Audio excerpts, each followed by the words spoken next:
Okay, good evening, everyone. I'm muting the Zoomers just so we don't get feedback. If you want to speak, unmute.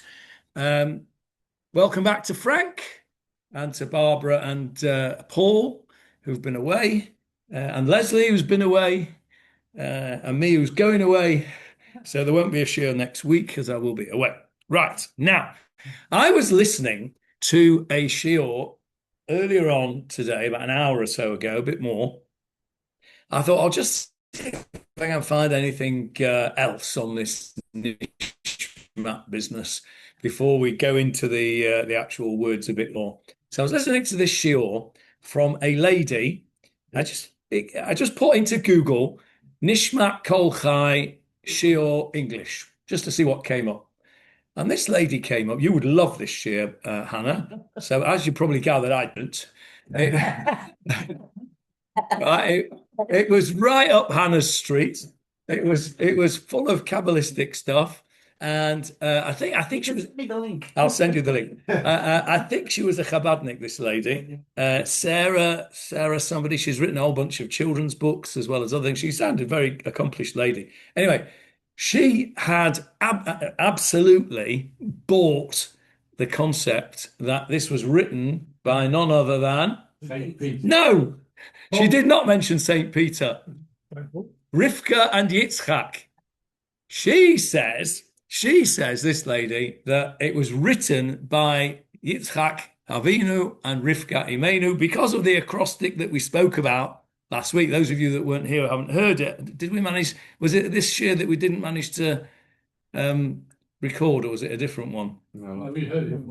Yeah, you heard it. Okay. So there is at the end of this Nishmat, there is, and we had a question, if you remember, that the acrostic of Yitzchak works in Befi Yesharim tit halal u'v'divrei tzadikim tit barach u'v'ilshon chasidim tit roman u'v'kerev kedoshim tit kadash.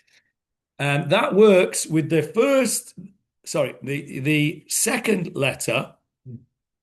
No, sorry, the first letter of the second word of each line. And in some Sidurim, it's very clearly marked. I think in the Art Scroll it's marked. Yeah. It's not marked in the 1947 version of the Authorized Daily Prayer Book.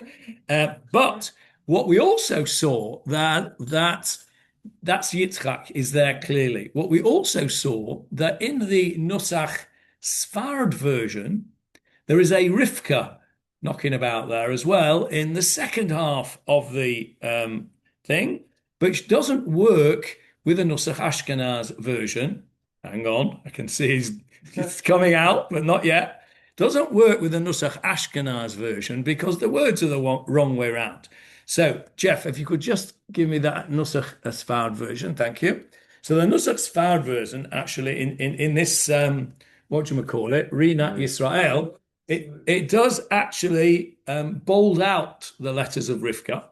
It's the third letter of the last word in each line. So Befi Yesharim tit Romain, that's the Reish. Uvesiftei tzadikim tit barach. Uvilshon chasidim tit kadash. Uvekerev kedoshim tit halal. Okay? That spells Rivka. And the other one we've already said, Yitzchak. So if you want to just have a look over there, Leslie, you can see it very nicely there. Yitzchak is bolded out and Rivka is bolded out. Can you see that? Yeah. So that's very nice. But it doesn't work in Nusach Ashkenaz, except it does. Lionel, tell us why it works in Nusach Ashkenaz. Yeah, because on Yomim Noraim, I'm just going to go and get the Leon Bennett Routledge. Yes, it's not in there. That's what it's saying. It's the third. Yeah. Do you want the third, Lawrence? That's all right, I believe it. That's it. It's only in the. Here we go. Is it in other maths or only in ground? No, it's in all of them. Yeah, We checked last week. We checked last week because I couldn't believe it. I was amazed. We checked it. The left side. We checked the Art Scroll. down. We checked the Koran, Thank you. and I even said, "Come on, let's check the Routledge. I bet it's not in there." And it was. Let's have a look. It's sort of like in the beginning of a word. It's Oh, Paul, you're manufactured. you're such a spoil sport. Only Rosh Hashanah on Good Day, Johnny. What's that got to do Johnny? with Nishmat? Only Okay. Rosh Hashanah. Right, Yom Kippur. okay. Wait. Hannah is confused. It's a separate. It's not immediately before. It's not. No, it's the end. It's the end of Nishmat. It's the end of Nishmat. I think that's why it's manufactured. It's the end. Okay. The beginning. Wait. The word. I would suggest that it's not the end of Nishmat, that it's possibly even a separate thing that was added on. And it's actually the introduction to Tisha B'Av. Okay. Well, Yeah. Yes. that depends on how you punctuate the siddur, of course. And Depends on how it was written. yeah, well, I think you'll find that the prayer of Nishmat runs together with Akel B'Tatumot, which runs together with Hamelech, which runs together with Shochenad, which runs together with Makhalot. And I can prove it to you from the Haggadah, because we say the whole thing. We don't just say one bit or the other. We say the whole lot. Just means they lifted a whole section of the siddur. Well, you only say that, Paul, because the punctuation in our Siddurim makes a new paragraph there, but that's just the printers. And we're sitting down, Johnny, for that, and we stand up at Yishtabach. So it's Okay, separate. Yishtabach's different. Yishtabach stand we up. know is different. That's how we Yishtabach stand is up. different because we've got that every day. This is inserted on Shabbat and festivals. Anyway, let me just answer the question about what's the relevance. Hannah said, what's the relevance to it all? Well, according to this lady, the relevance is, I mean, she didn't sort of just suggest that it might be Rivka and Yitzchak that wrote it. She was absolutely dead sure. And I wanted to say to her, no, St. Peter wrote it. St. Peter wrote it. Listen, we're all agreed it'd be much more fun, wouldn't it, if St. Peter had written it than if Rivka and Yitzchak had written it. So I don't think really, apart from this lady, anybody really believes that Rivka and Yitzchak wrote it. I think that, well, maybe there are others as well. But what we're saying... Yeah, probably. But what we're saying here is that there is a connection between Rivka and... Somebody has seen fit, let's put it that way. Somebody has seen fit to extract Yitzchak and Rivka from these words and given us something to think about. And it doesn't really matter whether they wrote it or they didn't write it. If we can bring something out of this idea which enhances our saying of Nishmat, then all well and good. And various suggestions have been that Yitzchak led his life. Yitzchak is known, well, let's go back. Avraham is known as Chesed. Yaakov is known as? No, that's Yitzchak. I was going to come to him last. Okay, so Yaakov is Emet.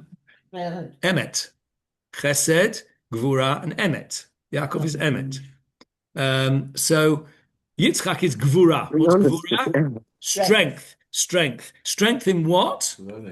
Yeah, Avodah. That's the other, what do we say about Yitzchak is described as, when we describe Yitzchak, Avraham, Yitzchak, and Yaakov, we say Pachad Yitzchak, don't we? Where's that? That's it's in the Slichot, isn't it? We say Pachad Yitzchak, the Yitzchak's fear. Yitzchak was the one who was put on the Akedah. He was the one who never left Eretz Yisrael. His sort of level of holiness, his level of Kedusha, in a way, was higher than Avraham and Yaakov's. He never left Eretz Yisrael. When he was going to go down to Mitzrayim when there was the famine, what does the HaKadosh Baruch Hu say? Don't go out of Eretz Yisrael. Gur ba'aretz, stay in the land, and I will bless you. So he was the one that stayed in the land. He was the one that was put in on the Mizbeach. Okay, there's a nice. This is a machzor from yes, who's a publisher, Hebrew publishing company. Okay, very famous. Thank you, David. And this is very. You can, if I hold that up like that, you can see very clear you can see Yitzchak and Rivka outlined there. Okay, so this is not something that somebody's made up. I mean, it's there. I mean, they have made it up, but I mean, it's there, right? And so, what might we take out of that? Yitzchak is Gvura. Yitzchak was the one who's on a higher level in some ways than Abraham and Yaakov, who both lived outside of Eretz Yisrael, who both were much more involved in sort of everyday activities. Abraham was involved with his trade, and one sec, come to you in a sec, Hannah, with his trade and with his, traveling and his guests. Yaakov, of course, was involved with Shechem and fighting and running away. And what did you say? Avram was fighting. Yaakov was running away from fighting. Yitzchak, we don't. What do we hear about Yitzchak? The only thing we really hear about Yitzchak is he dug a few wells, right? He favoured Esau. That's what we do. We heard he favoured Esau. Yoshev Ohalim. No, that was Yaakov. It was Yoshev Ohalim. Yitzchak, what do we hear about him? He was lasuach basadeh. He was. What does that mean? Lasuach basadeh. Busy in the field. Meditating, correct. He was out in the fields. He was Nachman, in the fields, talking to the trees and right.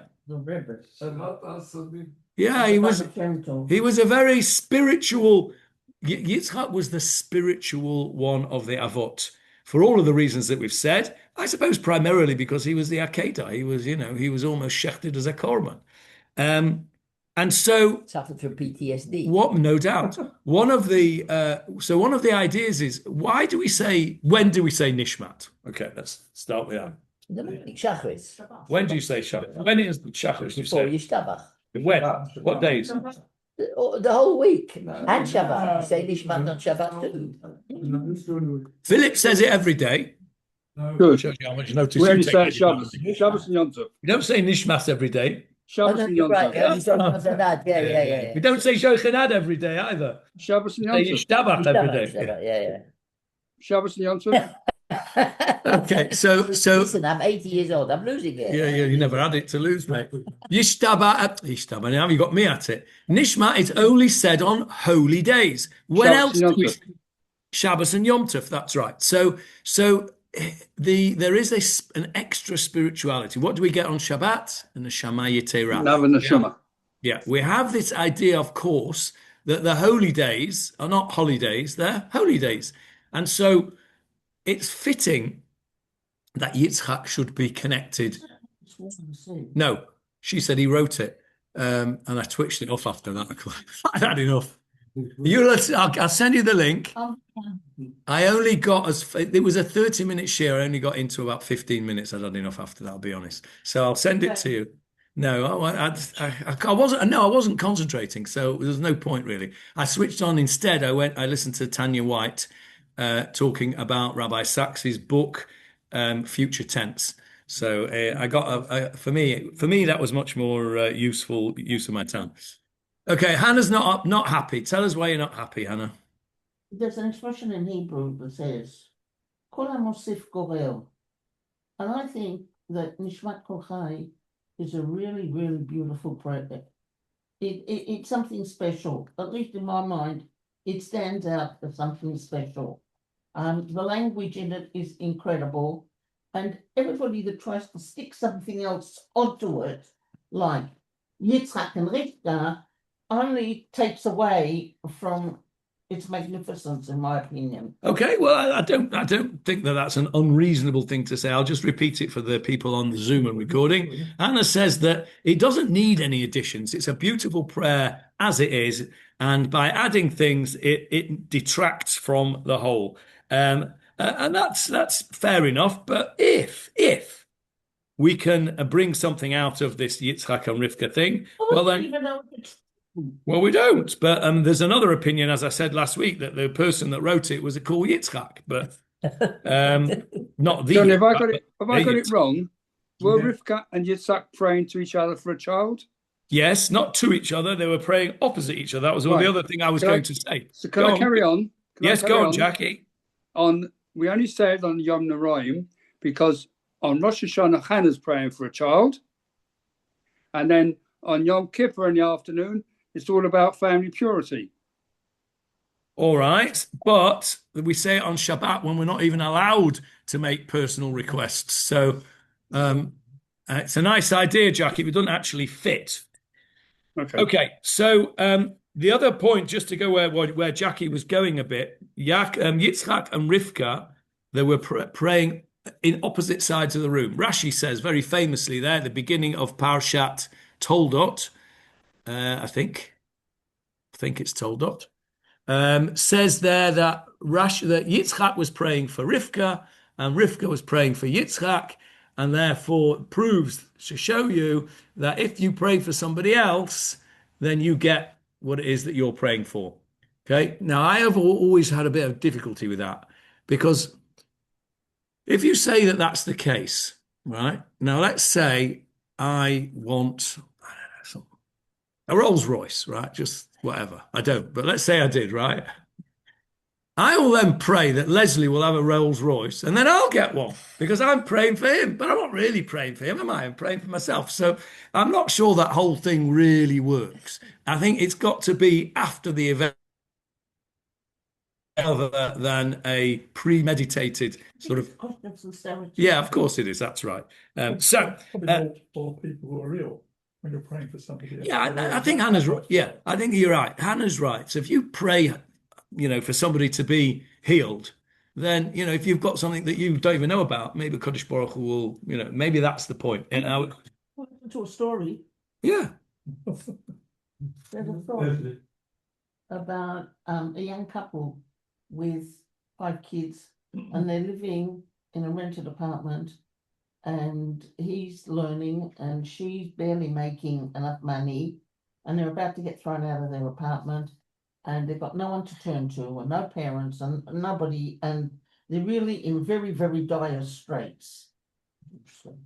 And the husband goes to the kotel and he pours his heart out to the kotel, but really, he's all sincere. He says, "Please, God, I've got nowhere to go. What am I going to do with my wife and children? You got to help me." And he's very sincere, and it's a long prayer. And at the end of the prayer, some guy comes up to him and he says, "You were praying very devotedly." And he says, "Yes, what's your problem?"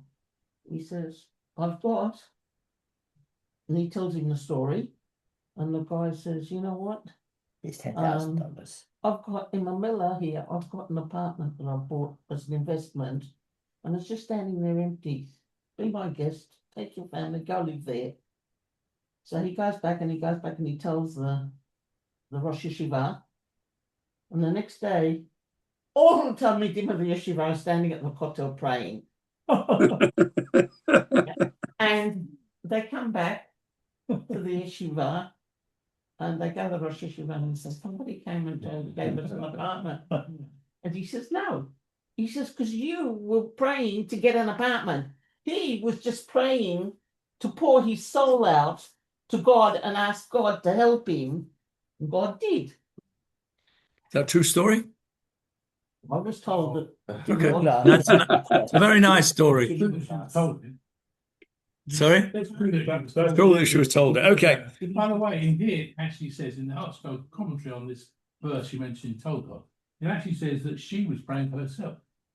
Rivka was praying for her. Rivka was praying He for was us. praying for her, and she was praying for her. Oh, is that what Rashi says?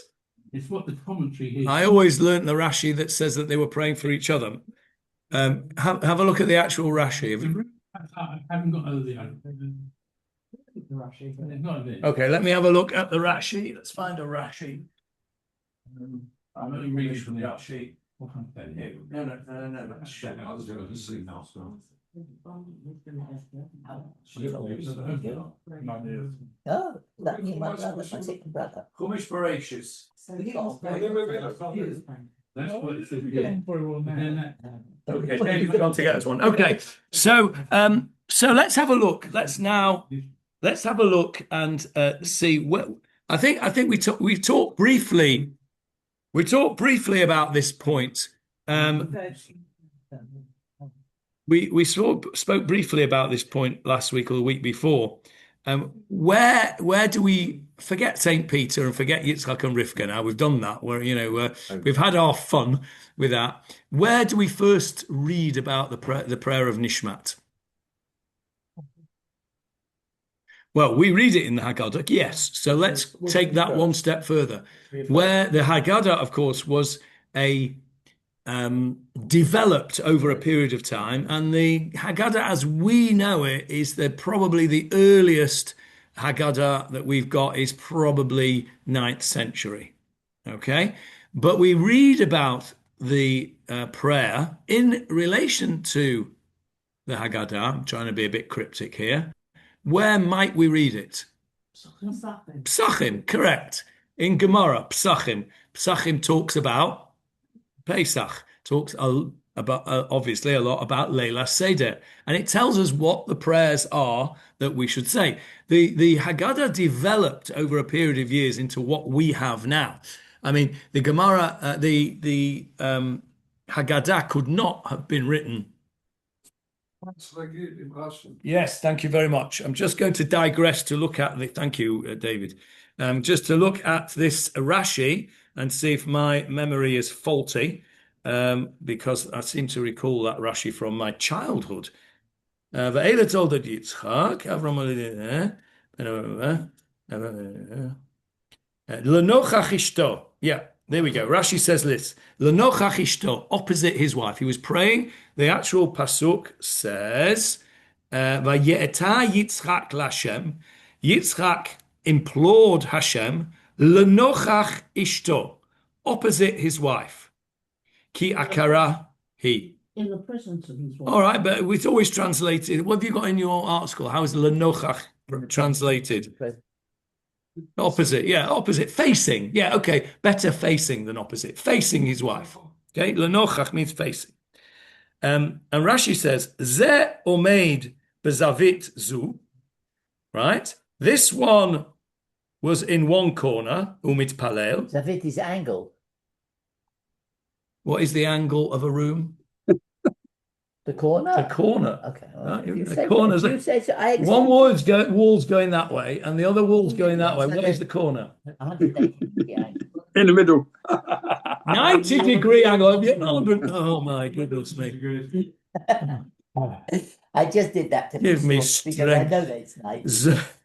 So Rashi says, I've lost the place now. Thank you, Philip. Rashi says, Ze omeid bezavit zu. This one was standing in this corner, i.e. Yitzchak, umitzpalel, and he was praying.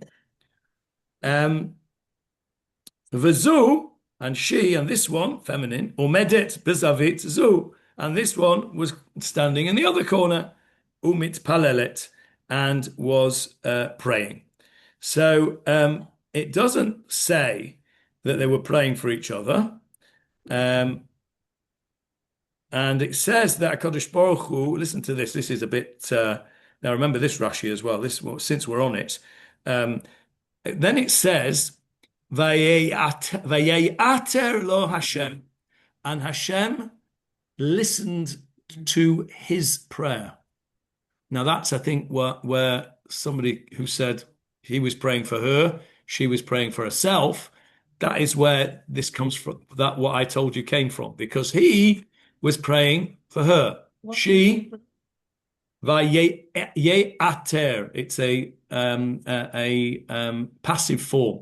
Vaye'ater lo Hashem. Hashem was responsive. Not responsive. Allowed himself to be Was entreated by. That's right. Yeah, was entreated by. So he was entreated by him, i.e. by Yitzchak.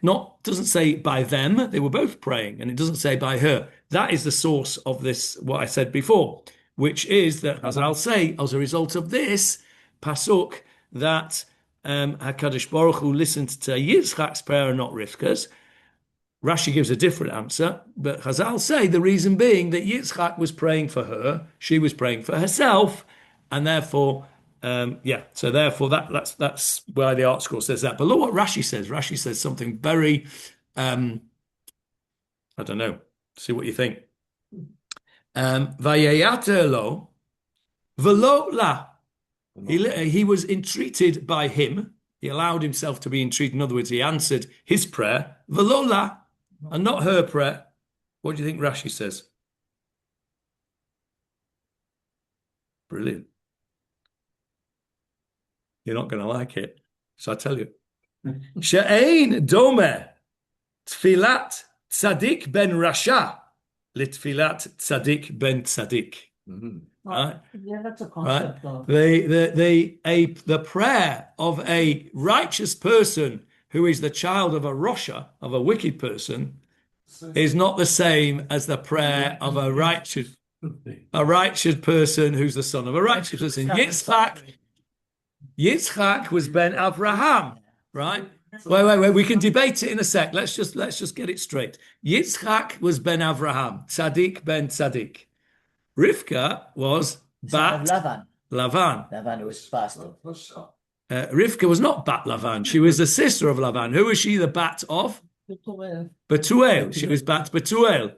Okay, also not, nicht a großer tzaddik. So she was a tzaddik or tzaddikah, bat Rasha. So Rashi says you can't compare the prayer of a No. It's better than say that you can't compare the prayer of a man to the prayer of a woman. No, it's not. It's better. No, it's not saying that. It's not saying that. Barbara doesn't like it. Why don't you like it, Barbara? Your own holiness. Tzidkot. To speak for yourself. Yeah, well, okay. I'll go further than that. There's a famous Gemara, isn't it? What's the Gemara that I'm thinking of, Lionel? So when Rivka came into the tent, she lit the candles and made it holy from Sarah. One at a time. 1 second, Jackie.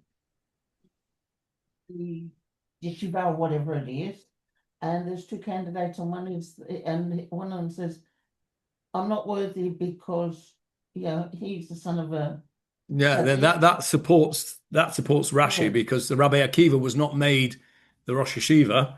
Rabbi Elazar ben Azariah was made the Nasi instead of Rabbi Akiva because he was a tzaddik ben Rasha. So, but also in the Kuzari, Yehuda Levi also says the same thing.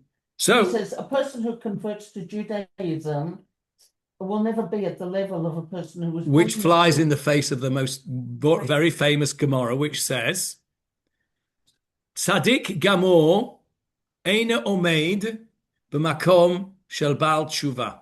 Yeah, but he's not about tshuva. He's a girl. He's talking about a person who converts to Judaism. No, he's not. This is not gay. Not talking about gay. So the point of that Gemara is that exactly what Barbara said. Somebody who comes to it on their own should be on a higher level, and that's the Gemara. The Gemara says that. So clearly there are differing opinions. But didn't Rivka come to the tent and make it holy again from Sarah? She did. But Rashi says her prayer wasn't answered because her prayer wasn't at the same quality of Yitzchak's. And I would disagree with that. I'm with. People suggest that if you come from an evil stock, you shouldn't bother praying. Well, I shouldn't bother. It shouldn't bother, but your prayers might not be listened to as much. And I don't agree with it, Paul.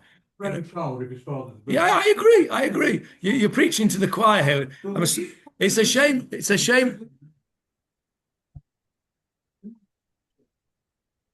Rivka herself was the one that unfolded deceit and well, this is before this. You haven't done it yet, though. These kids are not born yet. No, well, that's true. That's possibly true. Although HaKadosh Baruch Hu judges a person as they are now, not on their future. We know that from many places. Anyway, we're digressing. So anyway, that was interesting. I don't know how we got onto that. Yitzchak and Rivka, that's how we got onto that. Psachim, that's where you'll find Nishmat in Psachim, because it's talking about Leila Seder. And Nishmat is first found in Leila Seder. It's not as we would think, as I always thought, maybe you didn't, but I always thought that the Baal Haggadah has taken it out of the Siddur and put it in the Haggadah, because I'm so used to saying it on Shabbat morning. Philip says it every day, right?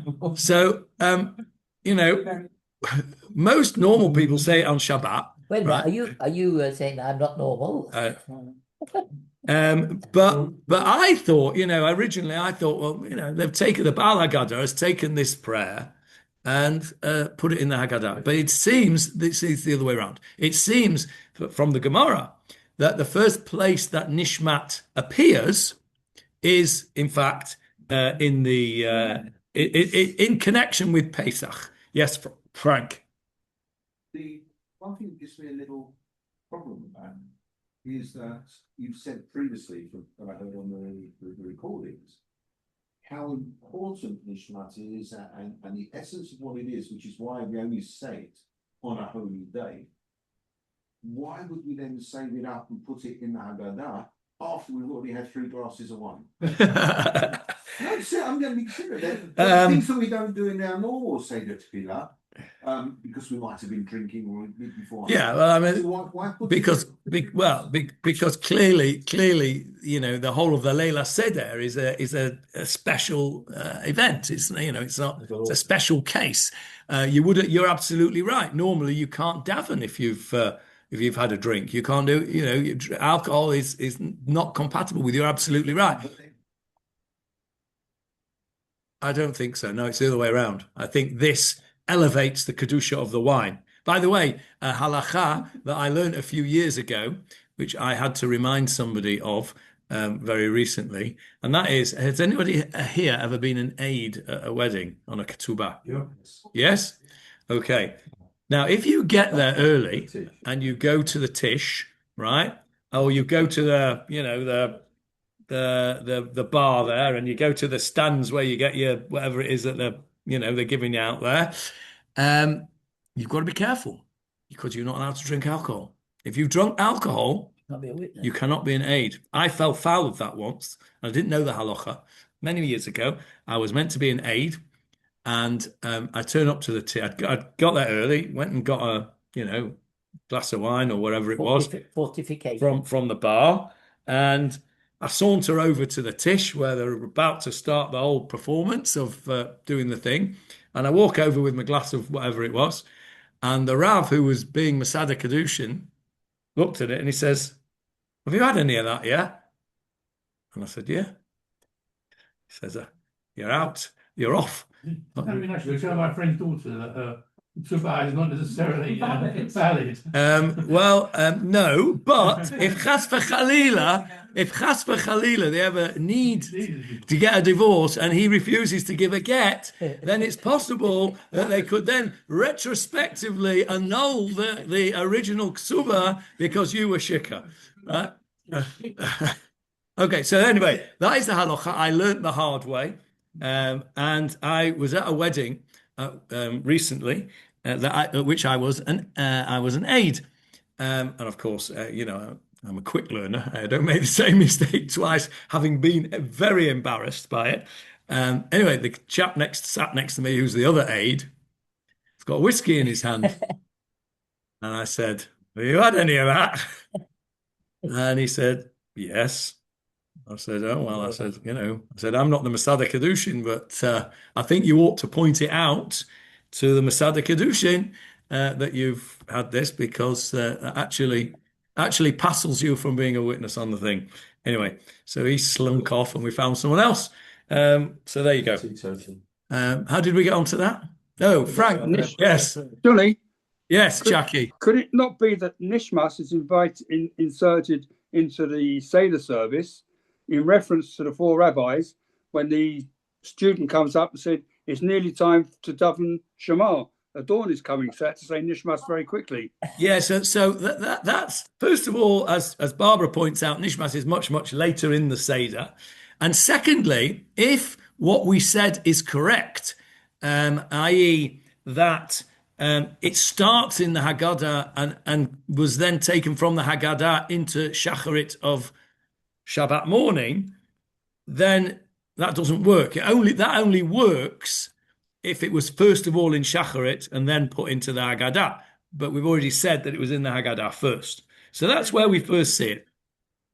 With Aleinu L'Shabbat was taken from the Rosh Hashanah service and put into the daily prayers. Correct. I know a brilliant joke about that, which I'm not going to waste the sheer time with. But after we've finished, if you want, while we're clearing up, Take you home. I'll tell you the Elenu Shabeach joke. But yes, the Elenu Shabeach started off in the central service of Musaf. Okay, so we see it first in Psachim. Okay, there is a Talmudic reference linking Nishmat to the Pesach night Hallel, which is a bigger Hallel than the normal Hallel we say. Okay, we have, for example, we have all the Hodus, Hodu Lashem Kitovs, which we in a normal Hallel we only have 4, don't we? Yeah. Yes. And then in the Hallel of Pesach we have all of the Hodu Lashems. Yeah, both. We have both. Okay, yes, but I mean They have to follow that on every Shabbat and every Yom Tov as well. It's not really. you mean within the Sukkot Simra? Yeah. The Hallel. Sorry? The full one from well after the Hallel. But it's part of the Hallel process. Okay? Hallel on It's all praising. the Hallel, Hallel on Pesach is there are 2 central parts of the Seder, aren't there? Behigadat Levincha, telling over the story, and then when we've done that, it's Hallel. And what's Nirtza? Nirtza is just another Hallel. Is Afikoman? Is Afikoman? No. Afikomen is Afikomen. Yeah. Nirtza is the songs that we sing of praise towards the end. Do you say that every day as well? Yeah. Yeah. How did they take it from the Haggadah Last into weekend. the Yom Tov Shabbos? Well, that way was it taken? Say that again, Jeff. Was in the same way that Nishmas was taken, and was Hodu taken? No, Hodu is Tehillim. It's part that is Tehillim. Okay, It was written. It's part of Tehillim, so it was taken from Tehillim into all of these places. So now, so Chazal had already. We don't see in the Gemara the exact wording of Nishmat, but we see that it is connected there. And the first time we see it in the Siddur is very, very early. One of the earliest Siddurim, and that we see that we get a great deal of our information on is known as the Siddur of Rav Amram Gaon. Rav Amram Gaon. Okay. 9th century, possibly 10th, I think 9th century. Very early, one of the earliest Siddur that we have.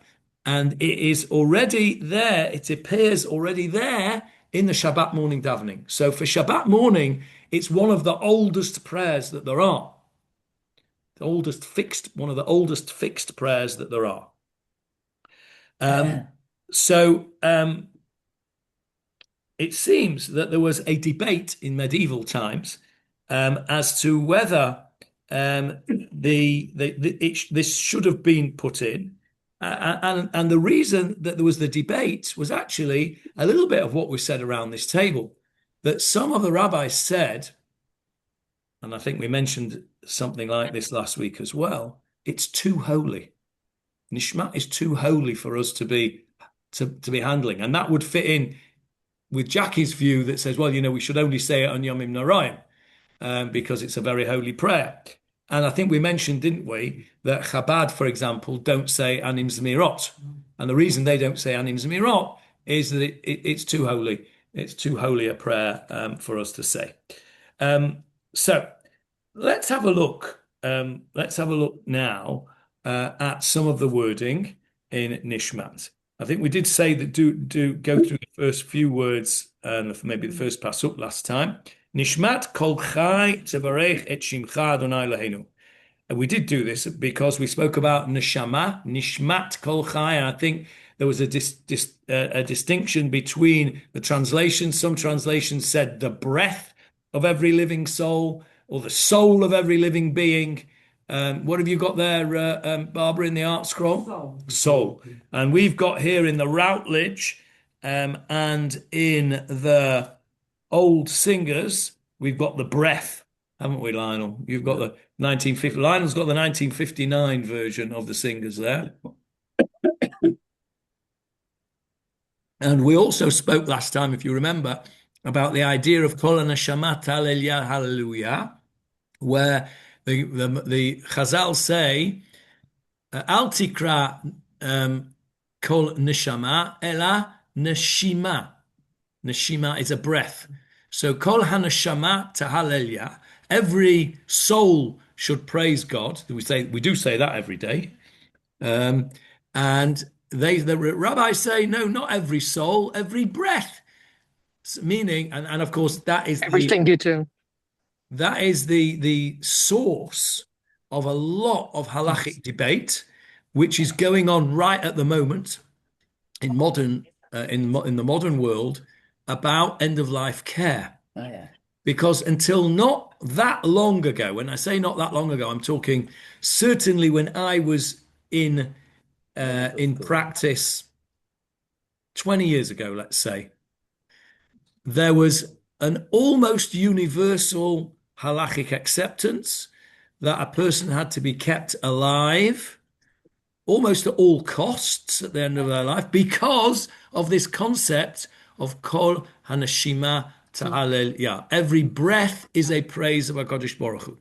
Now, funnily enough, I first started lecturing on Jewish medical ethics in 1989. And shortly after that, I think it was been about 1991, I did Jewish youth study groups. I was a lecturer in Jewish youth study groups at Carmel College. And I had to do a whole 10 days worth of lectures of Jewish medical ethics. Did you stay there when you went there? And one of the topics that I did was end of life care. And when I moved to Israel about 10, 12 years ago, and we brought all our stuff, I found my original notes from 1989 that I had used in this series. And what was fascinating was how dogmatic my notes were. I mean, I hadn't made any of it up. It was all source-based from all the rabbis at the time compared to then, which was like 10 years ago. And now it's gone even further away. Not all, of course. I mean, if you go to the Haredi rabbis, they still are of the view that you have to do everything for right till the end, no matter what the cost is. I don't mean monetary cost. I mean cost to the person. But there is a much more subtle view of it now, a much more nuanced view of this approach. But it all stems from this idea of Kol HaNeshima, every breath. And so it's interesting to me that Nishmat is translated as the breath in some Sidurim, and Neshama is translated as soul in others. 1 second, Frank. What's your name? Yeah. Philip first. My question is, amongst all the discussions about end of life, assistance or whatever, are any of the arguments that the decision is the one to be made by the patient, is one that should be made by the patient? Well, again, by the ill person. Fair question. And again, going back. If they're competent. No, They're going back. If they're in pain, they're competent. They know what they're in pain. Going back to 1989, the answer would have been absolutely not. You have no autonomy over your body. It's not yours, right? That's the argument of the Western world, in a way, that it's called the argument of autonomy. Western world? Yes, it's called the argument of autonomy, meaning it's my body, it's my life, and I should have the say to do what I want to with it. I mean, this all started, of course, in the 60s with the women who say it's my body and I don't want to be pregnant and I don't want to have a baby, so I want to have an abortion. And that's how, this concept of autonomy over one's body. Jewish thought does not hold of autonomy over one's body. We are lent the body by HaKadosh Baruch Hu, and we have to treat it as something that we are looking after, as a pikadon, as a deposit. Now, that's not to say that today there isn't a nuance on that. If I go back to 1989, the simple answer to your question would have been that not much, to be honest. The person whose body it is not really taken much notice of in that. But today that is not the case. Today there is certainly a much more nuanced look at it. Certainly in the modern Orthodox world, from the modern Orthodox poskim, and there are very, very great modern Orthodox poskim here in Israel. That is a factor. Clearly, if they're not compos mentis, then that is delegated to their next of kin, to their relatives. How do we get onto that? Nishmat kol chai. So, Well, can I ask a question? yeah. I was always under the impression that if a person was near the end of life, the medical professional didn't have to attach them to any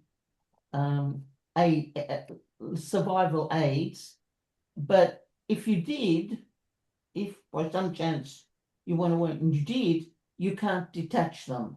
That was the halachic view. Okay, that is one halachic view, yeah, and it depends on what stage they're at. But you're right, and that's why there is, particularly in a place like Shiur and Laniado, where they run their hospitals on strict halachic lines. They have halachic guidance there. They have great poskim. Both hospitals have great poskim, very, very top level poskim who are advising them. What they do with their ventilators and what have you, their life support, that's the word I'm thinking of, life support machines. Hannah is right. Once you put somebody on a life support machine, okay, whether you should it or not at that time is a different discussion. But once you're on it, you can't unplug it. Because if you unplug it or switch it off, you are effectively ending their life. And that is an act which is considered to be murder. So what they do in places like Shiur Tzedek and Laniado is that they have these things on a Time switch? not on a time switch, no, on a battery. That runs out. Yeah, you can switch it to battery mode, right? Now, by switching it to battery mode, you're not actually doing a maser with your hands. You can all say to me, it's a loophole, this, that, and the other, which is true. However, it's a very important thing because once we start to do activities which are physical activity to end somebody's life, it becomes much easier. The slippery slope argument comes into play. So that's what they do in places that are halachically bound. They go to as much effort as they can to make sure that the halacha is kept, and kol hakavod to them. Right.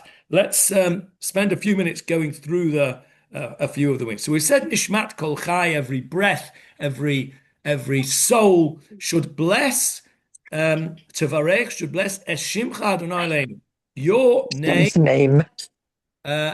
name, Hashem, our God. I'm just going to mute everybody because I've got a bit of feedback. I don't know where it's coming from. Sorry about that, everyone. Okay, right. Now, V'ruach kol basar. Ruach, that's another sort of spiritual word, if you'll pardon the pun. What does ruach mean? Wind. Spirit. Or wind. Ruach can be wind, right? Not that kind of wind. Spirit or wind, or breath. Yes, breath. Ruach is also. What is wind? It's spirits. You've got spirits. What have we got here? We've got spirit here. Anybody got anything other than spirit as their translation of ruach? None of the A's have got spirits. Spirit. Okay. So the spirit of all flesh, Tefilah, should. What's pa'er mean? Glorify. What is called pa'er? There is something. The what? No, that's pa'ar. Pa'er with a resh. You know the word tiferet.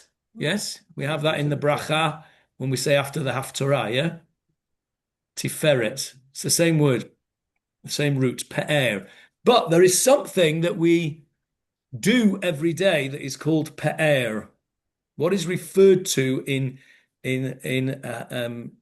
rabbinic literature as pe'er, a glorification? Yes, Tefilah. Tefillin, very good. How did you know that? No idea. It just came That's straight to my head. I could tell that by your face, and I love those moments. He's got a better. Right? Yeah. Very good, Paul. A pair of tefillin. I love it. Oh, very good.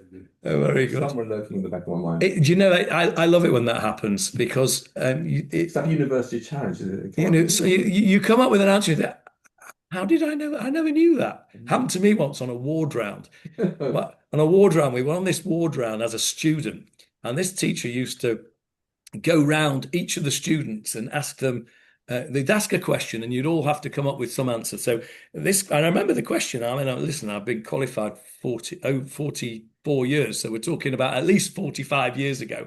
And I remember it. We're on this ward round and this patient was on steroids. And the consultant said, right, what are the side effects of steroids? And there were 7 of us on this ward round. Schmerel over here was number 7, right? So, of course, get to me. They've all said all the ones that I know. And out of nowhere, like Jeff there, just at the back of my head somewhere, came the word depression. And he said, very good, right? Because that was the only one that was left. And I sort of looked around and thought, where the hell did that come from? And I've never forgotten it. And whenever that happens to me again, it's happened a few times, I just think that it's wonderful. It's almost like a Kodesh Baruch Hu is throwing this word at you. So pe'er means, is referred to in rabbinic literature, pe'er is tefillin. Why? Because pe'er glorifies God's name. Now, you could have worked that out cryptically. How could you have worked that out? Tiferet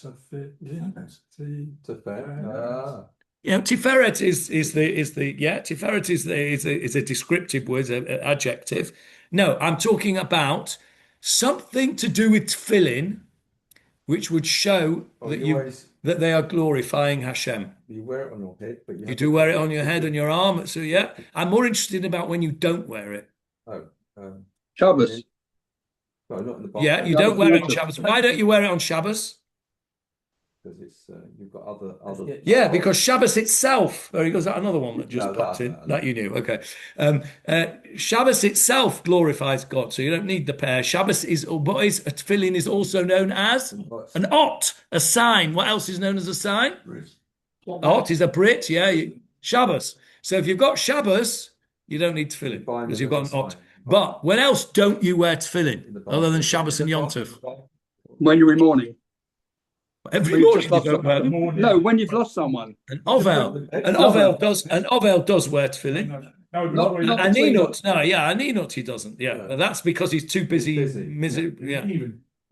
In the evening, all right. Let's okay. What morning don't you wear tefillin? Come on, how much more do I need? Oh, thank you very much, Tisha B'Av. Oh, that was hard work, guys. Tisha B'Av. We don't wear tefillin on the morning of Tisha B'Av for the reason that they are described as glory. Yeah.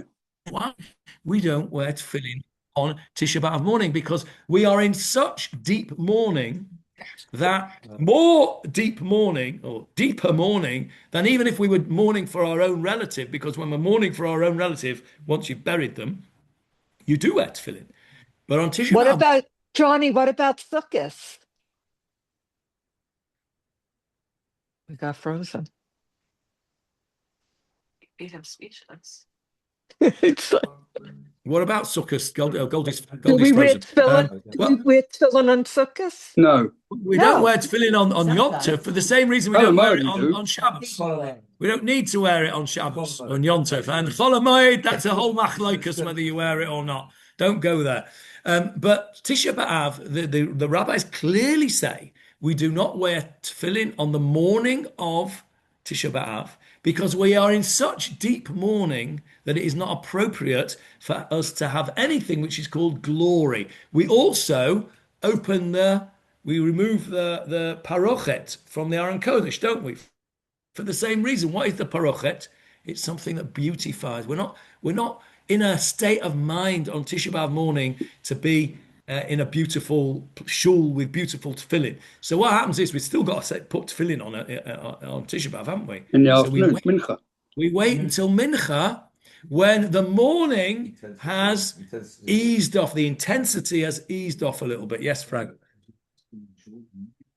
In East London, at the beginning of Mincha as well, saying Shiur HaKavod and Im Smirot at the start of Mincha. And if you look in the book, if you look in some of the books where it's got the Kinot and then it has Mincha, and it will actually have an Im Smirot at the beginning of Mincha. It's just right as well. But people don't say, I've never seen. Say that again, Lionel. Yes, but Shiur Shiur HaKavod and Im Smirot. Frank says that they used in East London they used to say Anim Zmirot before Mincha on Tisha B'Av. I don't think I've not seen that minhag. And so how would that work, Frank? What's the point you're making about? Because you were saying Because it's right because we're not right because we can't we're not in a state to say it in the morning of Tisha B'Av. Okay, same with Shish. That's why Lionel said Shir Shel Yom. That's right. Some people say every day. Yeah, do they say every day? Interesting, but Shir Shel Yom is an interesting point because that would be a point because what is Shir Shel Yom? It's a praise of a Kodesh Baruch Hu, isn't it, on the day? Thank you for the day. We're not in the mood to do it on Tisha B'Av morning, so Pa'er. How did we get to that? We got to that from the word Tefa'er. So the Ruach Kol Basar, the spirit of all flesh, Tefa'er should glorify or to romaim, elevate, uplift, that'll do, uplift. Zichrecha, the mention of you, and not the memory of you necessarily, but the mention of you. So we should be glorifying God's name, basically. What have you got there in your fame? Okay, we did speak about this a little bit last time, didn't we? Yeah, zichrecha, your fame, because when you mention somebody a lot, they become famous. I like that translation. It's got the same in the old thingamajig, the old singers. What does our friend Routledge say? Glorify and extol. Not sure that's a good translation. Thy memorial. Remembrance. The remembrance is probably a more accurate translation. I like fame, though. I think that gives the flavor of it. Malkeinu, our king, Tamid, forever. Okay, let's just do one more little pasuk before we finish, because without getting into Hannah's realms. Okay, min ha'olam va'ad ha'olam. From now, what is okay? Without looking at your translations, those who haven't yet looked, how would you translate ha'olam? The world. The world. To the next world. Okay, so that would be one interpretation, wouldn't it? Min ha'olam ve'ad ha'olam, from the world and to the world. Within this world. So from this world To the next world. to the next world. In other words, Olam haba. huge amount, right? Olam haba. Ata El, you are God. So in other words, you're God in this world, and you're God in the world to come. Now, have a look at your translations. From eternity to eternity. Yeah, Jeff's got Eternity to eternity. from eternity to eternity. I've got everlasting to everlasting. Lionel's got everlasting. What's the art scroll say? From this world. From this world to this world to the world to come, which is not an accurate translation, is it? It's got a meaning. What Art Scroll has done has interpreted it and translated it as the interpretation. Does it have the world to come in brackets? Because it sometimes does that. No, it's naughty. It should put that in brackets. You've probably got everlasting to everlasting, have you? Or eternity to an eternity? Yeah. So again, however way you translate that, the meaning is that Ata'el, you are God forever, right? And we are acknowledging God's sovereignty forever. Now, just in this few lines, the 2.5 lines in my book that we've done, you can see this the level of this prayer. This is not, an everyday prayer asking for paranosa. This is very high level stuff, which is why it's not said every day. It's only said on holy days. And that's why it found itself into the Haggadah, because at that point in the Leila Seder, we have soared to great heights of spirituality. We've spoken about Yetziat Mitzrayim. We have lived Yetziat Mitzrayim. Can you imagine for one moment what it must have been like? We can't imagine to have seen those miracles. You have to imagine it. Yeah, but it's hard to, isn't it? You're meant to. Yeah, you're right. We're meant to. It's a chiyuv to. But just for a second, get into that. I mean, and we say about Shirat Hayam, don't we? That the lowest maidservant saw greater visions than Yecheskel ben Buzi, than the visions of Ezekiel. So that's the level that we're meant to be at Seder night, and that's why Nishmat is a suitable prayer to be in Seder night. You can see right from the beginning. We'll carry on, please God, next time from here. Umi baladecha ein lanu melech go'elu Moshiach. Let's just translate it and leave it at that.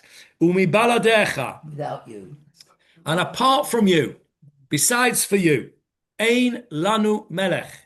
There's no other king. We have no other king. Ein lanu melech. We have no other king. Go'el u'Moshiach, who redeems and saves. Hodeh, another word for redeeming. Umatzil, another word for saving. Umafarnes, and sustains. Umarachem, and makes us, gives us mercy on us. B'chol eit tzara v'tzukah, at all times of trouble and sorrow.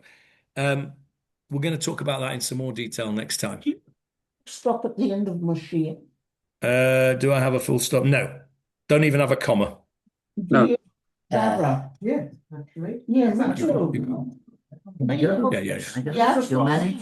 1 second. I'm just gonna turn off the recording. Any questions on Zoom before I turn off the recording? Ladies and gentlemen, Laila Tov, everyone. Have to go. See you, Jackie. If you do it in 5 Sorry. minutes.